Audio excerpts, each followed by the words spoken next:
Welcome back to the history of modern America up to the year 2020. Now class, I know you've all been jacking in lately and that we've moved our way up from the past to the current future. But now we need to talk about everything that happened during the 90s and the 2010s. The United States of America saw a lot of changes during that time, and it really affected the way that the 2020s have turned out. So, let's jump all the way back to the year 1989, the time when everything really looked up, but turned out to be going the opposite way.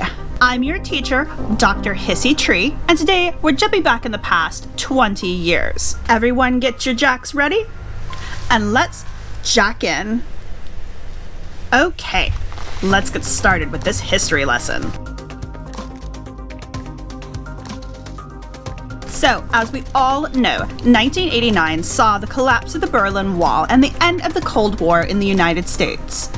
Unfortunately, this peace was not to last very long, as right around the corner in 1990, the First Central American War began. The U.S. sent military forces into what is called the Canal Zone to suppress militaristic uprisings in Panama, Nicaragua, Honduras, and El Salvador. Then, again, in 1991, the U.S. invaded Iraq, but we were, of course, victorious. In 1992, the European Economic Community signed a treaty that created the Eurodollar. The United States chose not to participate in what to them looked like an unfair treaty that would negatively affect the United States economy. This unfortunately began the beginning of the Quiet War between the United States and the EEC. This Quiet War affected the United States in an economically disadvantaged way. This economic blow was of course complicated by the United States amping up their war on drugs. The DEA decided to deploy a new type of weapon against the drug lords in Chile and Ecuador. They began to use designer plagues that targeted these areas of high drug activities. Unfortunately, the EEC did not agree with the United States' actions with these plagues. And there was a fair amount of unrest at home with people protesting this silent but deadly drug war. 1993 was a particularly deadly year for the United States when Colombian drug lords decided to retaliate, and they detonated a small tactical nuclear device inside the New York city limits. The death toll was somewhere around 15,000 at the time, but there were more deaths attributed to the nuclear fallout for years to come. All of this led up to what archaeologists and historians like to call the collapse. When the world stock market crashed in 1994, it hit America very hard. Many countries were affected by this, but the United States' economy took a really hard hit.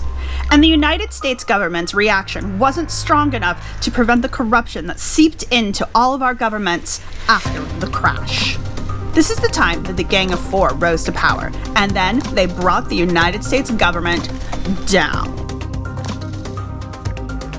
By 1996, the now ubiquitous nomads and booster gangs first started to appear and develop across the nation.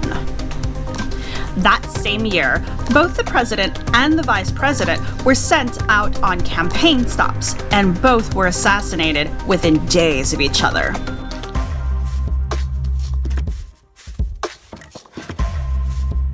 This was actually one of the first actions of the Gang of Four against the United States government.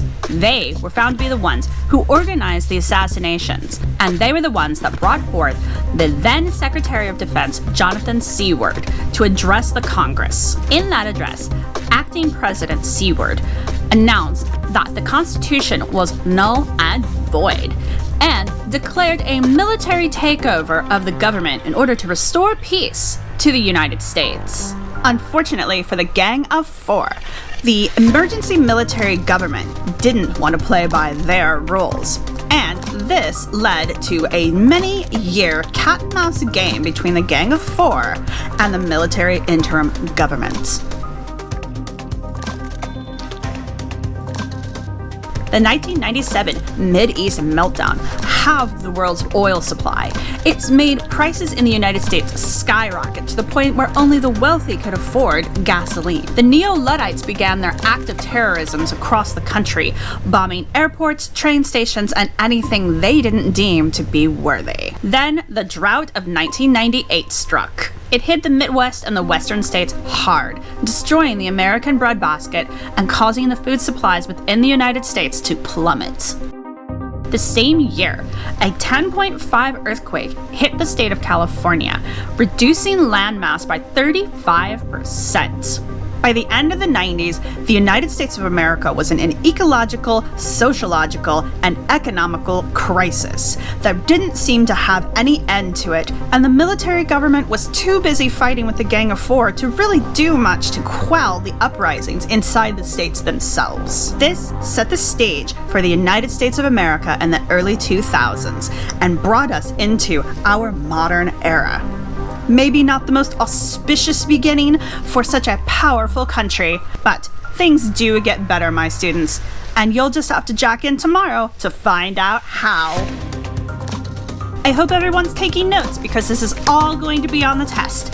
And remember to do your homework, watch all of your historical vids and all of your documentary vids. And if you have to, you can fax me your questions and I'll get around to them when I have time.